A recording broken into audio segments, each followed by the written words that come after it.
Ku sadar tak semua dapat aku miliki di dalam hidupku. Hatiku percaya rancanganmu bagiku adalah yang terbaik. Walau ku tak dapat melihat semua rencanamu Tuhan, namun hatiku tetap memandang wajahmu. Kau ada untukku. Walau ku tak dapat berharap atas kenyataan hidupku, namun hatiku tetap memandang wajahmu. Kau ada untukku.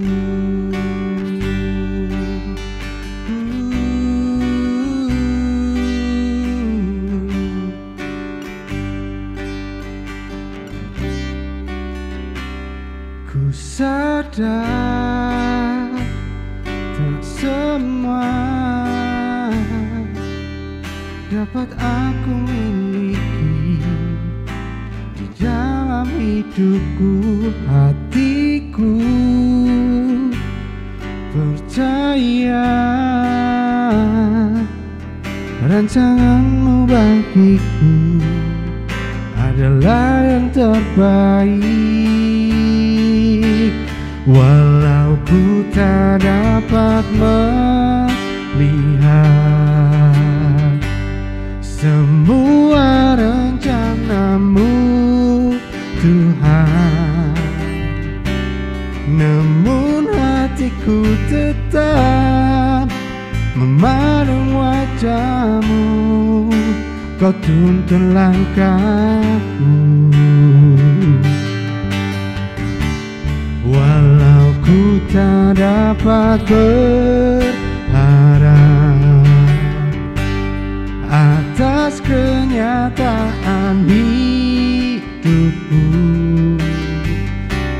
namun hatiku tetap memandang padamu.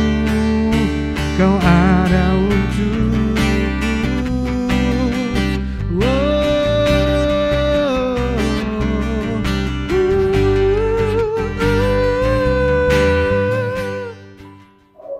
Salam Bapak Ibu Saudara yang dikasihi oleh Tuhan, bertemu kembali dengan saya dalam Rehat, Renungan Hati Sehat.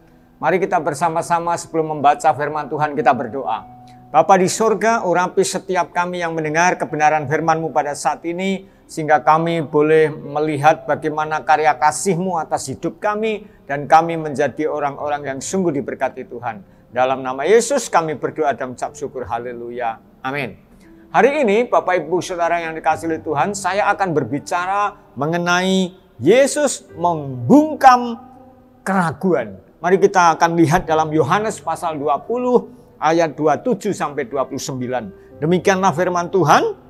Kemudian ia berkata kepada Thomas, "Taruhlah jarimu di sini dan lihatlah tanganku, ulurkanlah tanganmu dan cucukkanlah ke dalam lambungku, dan jangan engkau tidak percaya lagi, melainkan percayalah." Thomas menjawab dia, "Ya Tuhanku dan Allahku." Kata Yesus kepadanya, "Karena engkau telah melihat aku, maka engkau percaya.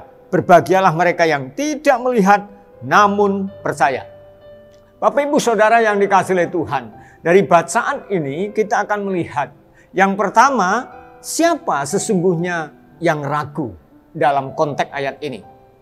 Secara jelas ayat ini berbicara yang ragu adalah Thomas. Siapa Thomas? Thomas adalah salah satu daripada murid Tuhan Yesus. Thomas di sini ketika Yesus dibangkitkan dari kematian, pada saat berkumpul dengan teman-teman yang lain, Thomas tidak hadir. Dan kemudian teman-temannya yang hadir ini menceritakan bagaimana bertemu dengan Yesus ketika dia berada dalam satu ruangan yang terkunci dan Yesus masuk. Dan Thomas berkata, aku sekali-kali tidak akan percaya sebelum aku mencucukkan dengan jariku ke bekas paku, ke bekas luka, ke bekas lubang di mana Yesus disalibkan.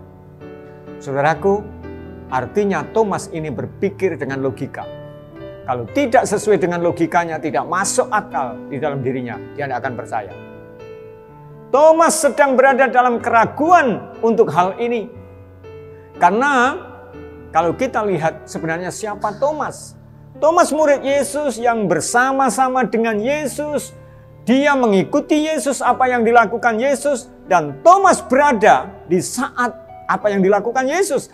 Contohnya ketika Yesus membuat mujizat untuk 5.000 orang. Dan sisa 12 bakul pada waktu itu. Thomas ada enggak dengan mujizat 5 roti dan 2 ikan? Thomas ada di situ. Artinya Thomas melihat akan kuasa Tuhan yang dilakukan oleh Yesus, mujizat Yesus. Thomas ada di situ. Ketika Yesus menyembuhkan orang yang sakit, ketika Yesus mengobati orang yang sakit, ketika Yesus membebaskan orang-orang yang kerasukan setan pada waktu itu, dan Thomas pasti melihat apa yang dilakukan oleh Yesus. Tetapi ketika Yesus kemudian mati dan dikuburkan, dan kemudian teman-temannya, murid yang lain, dia menyaksikan kebangkitan Yesus. Dia berkumpul dan Thomas tidak percaya. Thomas ragu akan apa yang disampaikan oleh temannya ini. Saudaraku yang dikasihi oleh Tuhan, pada saat seperti itu bisa jadi karena Thomas mengalami ketakutan. Dan ketakutan yang tersembunyi itulah yang kemudian membawa Thomas sendiri akhirnya ragu siapa sesungguhnya Yesus. Hari ini saya mau kasih tahu, ketika Bapak, Ibu, dan Saudara saat ini sedang dalam kondisi mungkin sama seperti Thomas, berpikir secara otak manusia, berpikir secara intelektual manusia, berpikir secara akal manusia, mungkin tidak mungkin bahwa Allah bisa melakukan hal-hal yang begitu sulit dalam kehidupan kita. Tapi hari ini saya mau kasih tahu, untuk Tuhan kita tidak boleh mereka-rekakan apa kehebatan Tuhan. Pikiran saudara dan saya terbatas, tapi pikiran Tuhan tidak terbatas. Tidak bisa kita jangkau dengan akal kita. Itulah Tuhan kita. Luar biasa. Ketika Thomas dalam keraguan ini, bagaimana kita kemudian bisa menyaksikan seperti apa kemudian Yesus begitu mengasihi Thomas. Yesus ingin supaya Thomas mengalami perubahan dalam pola pikirnya. Bahwa kuasa Tuhan, bahwa pimpinan Tuhan dan tuntunan Tuhan lebih besar daripada apa yang dia pikirkan. Maka saudaraku yang dikasihi Tuhan, di saat Thomas sedang dalam keraguan yang muncul itu mungkin karena ketakutannya. Hari ini kita juga belajar bagaimana akhirnya Tuhan menyatakan diri kepada Thomas. Cara yang kedua yang perlu kita teliti adalah bagaimana cara Tuhan untuk membungkam keraguan yang terjadi dalam diri Thomas. Dikatakan di dalam ayat 27, kemudian ia berkata kepada Thomas, taruhlah jarimu di sini dan lihatlah tanganku. Ulurkanlah tanganmu dan cucukkanlah ke dalam lambungku. Dan jangan engkau tidak percaya lagi, melainkan percayalah.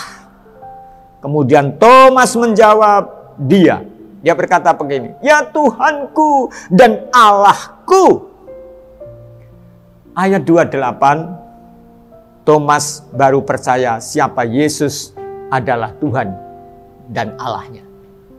Ini bukan sekedar kagetnya Thomas, seperti ketika kita kaget dengan sesuatu dan kita berkata, "Oh my God." Bukan. Ini adalah pernyataan iman yang sesungguhnya menanggapi akan kasih Tuhan yang begitu peduli kepada setiap umat yang sedang dalam keraguan. Ini adalah cara Tuhan untuk membungkam keraguan setiap orang yang tidak percaya bahwa Yesus adalah Tuhan. Maka dengan pernyataan yang disampaikan oleh Thomas, itu membuktikan siapa Yesus. Dia adalah Tuhan. Dia adalah Allah kita. Saudaraku yang dikasihi oleh Tuhan. Dari ayat ini membuktikan siapa Yesus yang sesungguhnya. Kalau ada orang yang tidak percaya bahwa Yesus adalah Tuhan dan Allah, itu hak mereka. Kalau ada orang tidak percaya bahwa Yesus adalah juru selamat, itu hak mereka.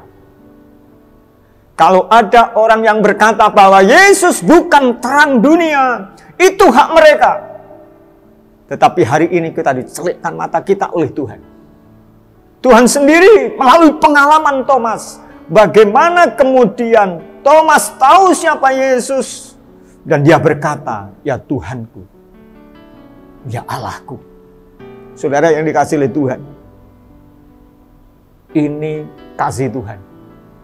Bagaimana Tuhan untuk kemudian kasih-Nya itu untuk membungkam daripada keraguan yang dialami oleh Thomas. Dan mungkin sama seperti kita yang saat ini sedang dalam keraguan kita. Mungkin kita sedang mengalami persoalan dan masalah. Mungkin tidak sama seperti Thomas persoalan kita. Mungkin sakit penyakit yang sedang terjadi dalam hidup kita. Mungkin yang sedang terjadi dalam hidup kita persoalan dengan pekerjaan kita.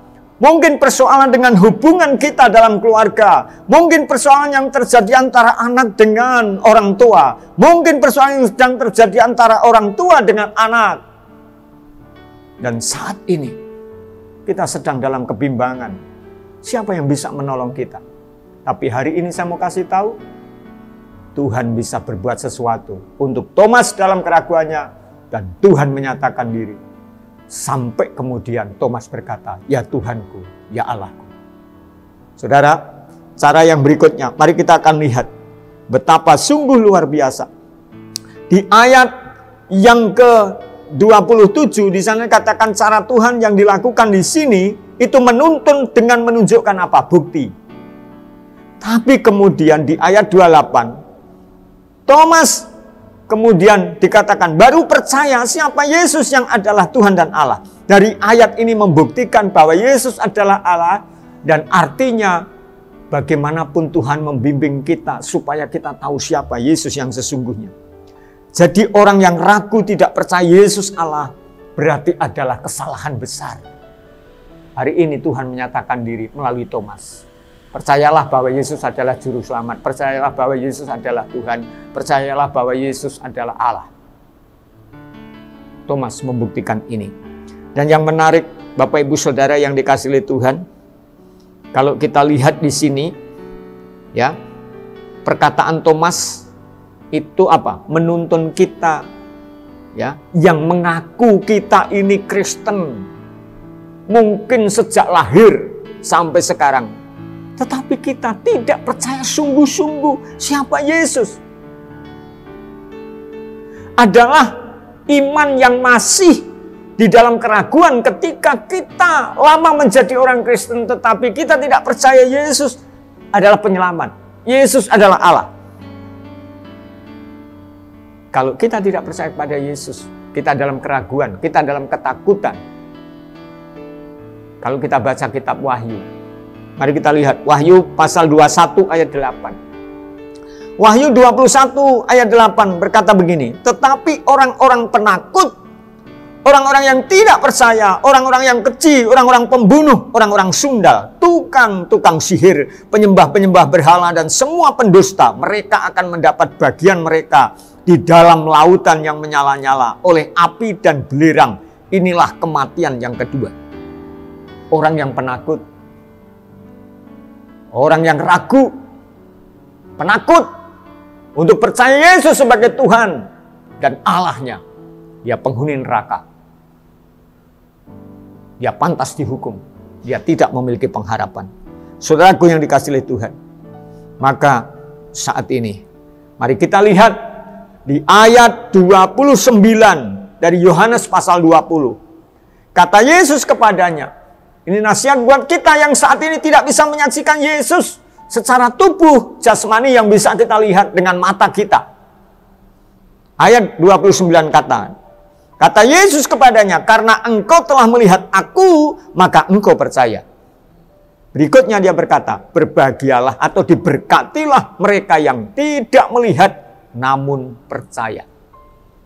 Saudaraku, tidak harus menunjukkan dirinya, tetapi di sini ada janji bagi orang yang mempercayai Yesus. Dia akan berbahagia, dia akan diberkati. Mungkin kita sedang menghadapi kondisi yang tidak sama seperti kesaksian teman-teman kita yang mungkin kesaksiannya begitu dahsyat karena dia mimpi ketemu Yesus. Bagaimana Yesus mengulurkan tangan atas dia, bagaimana Yesus mengangkat dia dan sebagainya. Tidak perlu harus sama dengan saudara-saudaramu. Tapi ada cara Tuhan yang tidak selalu sama dalam diri kita untuk kita percaya pada Yesus. Ada kalanya kita merasakan kebahagiaan setelah percaya kepada Yesus. Bukan karena bermimpi ketemu Yesus. Jadi artinya tidak semua orang sama. Ada orang yang berubah hidupnya dengan berbagai cara. Ada orang yang berubah hidupnya dengan doa. Ada orang yang berubah hidupnya tidak harus sesuai dengan apa yang didoakan dan itu yang dijawab. Tetapi dia mengalami kebahagiaan. Ada orang yang menerima Yesus mungkin hanya mendengarkan lagu pujian. Ada orang yang dibenahi kehidupannya oleh Yesus karena dia mendengar khotbah. Ada orang yang mengalami kebahagiaan dalam hidupnya dan sungguh-sungguh di dalam Yesus karena dia melalui sekolah minggu. Tapi ada orang-orang yang sungguh-sungguh di dalam Yesus karena mengalami mukjizat. Jadi setiap orang, kuncinya adalah jangan ragu, percaya Yesus siapa Allah, dan Tuhan sendiri yang akan menuntun kita kepada kesungguhan yang berarti. Mari kita bersama-sama tetap setia kepada Tuhan. Hari ini kita diajar oleh Tuhan. Di mana siapa yang membungkam keraguan? Tuhan sendiri. Serahkan kepada Tuhan. Kalau engkau sedang dalam keraguan, Tuhan akan bekerja atas hidupmu. Mari kita berdoa. Tuhan Yesus, terima kasih. Saat ini kami boleh mendengar renungan kebenaran firman-Mu. Tuhan, Kau berbicara kepada setiap anak-anak-Mu yang saat ini sedang dalam keraguan siapa Engkau. Mungkin karena sakit mereka, mungkin karena doa-doa mereka belum dijawab. Tapi hari ini Tuhan, Kau bekerja atas hidup mereka supaya tetap mempercayai Engkau. Karena orang yang setia kepada Tuhan dan percaya kepada Engkau adalah orang-orang yang menghuni daripada surga. Dan saat ini Tuhan, kami berdoa, Tuhan memberkati semua yang mendengar renungan ini. Rehat hari ini. Di dalam nama Yesus kami berdoa dan ucap syukur. Haleluya. Amin. Walau ku tak dapat melihat semua rencana-Mu, Tuhan, namun hatiku tetap memandang padamu. Kau tuntun langkahku. Walau ku tak dapat berharap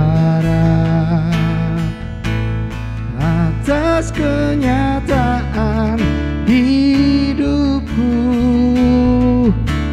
namun hatiku tetap memandang padamu. Kau ada untukku, namun hatiku tetap memandang padamu. Kau ada untukku. Oh,